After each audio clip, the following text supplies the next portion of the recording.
La conquista española en el Ecuador.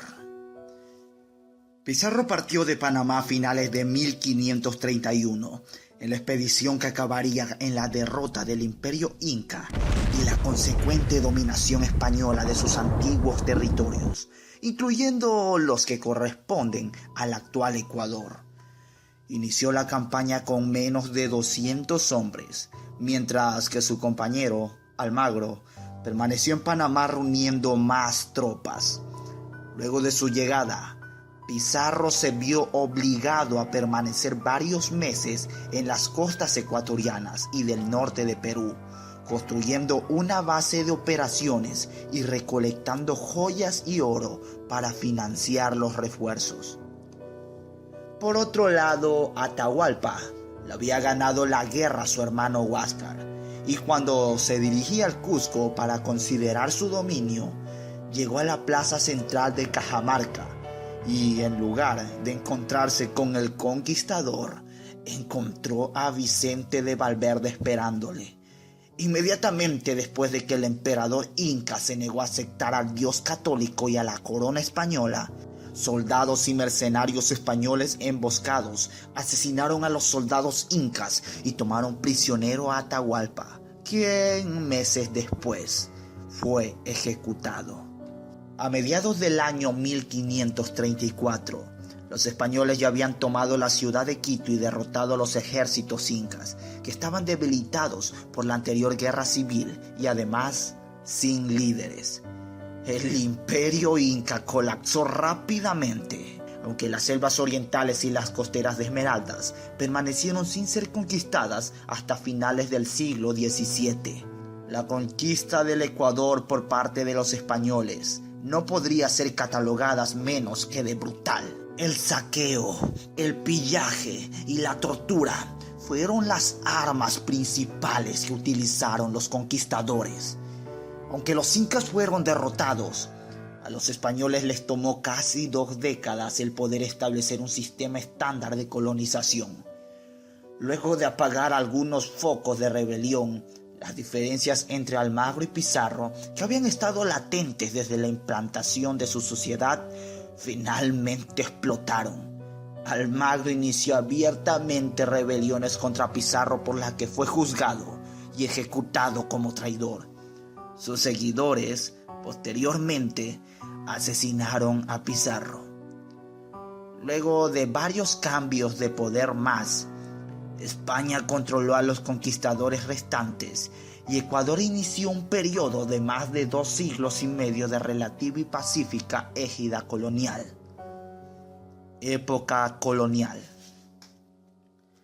Si vemos a la sociedad colonial desde la perspectiva de sus relaciones económico-sociales básicas, encontramos 3 grandes periodos en la vida de lo que ahora es el Ecuador. Primer periodo colonial. En la primera etapa de la colonización se produjo el sojuzgamiento y el inicio del despojo de los pueblos indígenas. Los indígenas estaban obligados a pagar tributos a los encomenderos.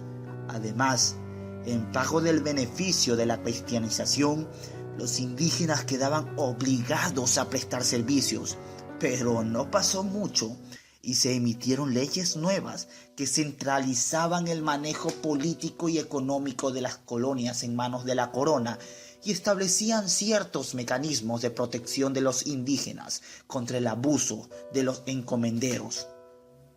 Segundo periodo colonial. Se dio la creación de la Real Audiencia de Quito en 1563. Además, la encomienda cada día fue perdiendo importancia hasta que posteriormente fue suprimida. Surgió el mecanismo básico de la organización económica, la llamada mita, la cual decretaba cuotas laborales que debían ser cumplidas por parte de la población indígena. Los indígenas aprendieron pronto ciertas técnicas agrícolas, el cultivo de plantas europeas y la domesticación de animales venidos del viejo continente. El quichua, que comenzó a ser difundido por los incas, terminó por ser la lengua común de los indios. Tercer periodo colonial.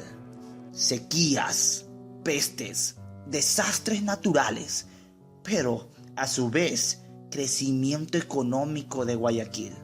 Los metales, cuya extracción era el centro de la actividad del Imperio americano, comenzaron a escasear. Todo esto trajo una acelerada desmonetización de la economía y una consecuente depresión. En este periodo se dio la consolidación del latifundio, que son nada más y nada menos que una hacienda agrícola de gran extensión que pertenece a un solo propietario. Pero esto se produjo a costa de las propiedades de las comunidades indígenas, a quienes se compró en forma forzada o simplemente se les despojó de la tierra. En la costa, hacia finales del siglo XVIII, tuvo una significativa alza de la producción y exportación de cacao. Fin de la época colonial. Los criollos descendientes de españoles peninsulares ocupaban crecientemente el espacio dominante en Quito y buscaban su identidad a partir de diferenciarse de los europeos y de los indígenas, reclamando para sí el carácter de explotados respecto de los primeros y consolidando su posición de explotadores respecto de los segundos. Además, en este fin de la época colonial, Velasco y Espejo son considerados como las dos más altas figuras de un momento de definición inicial de la conciencia quiteña.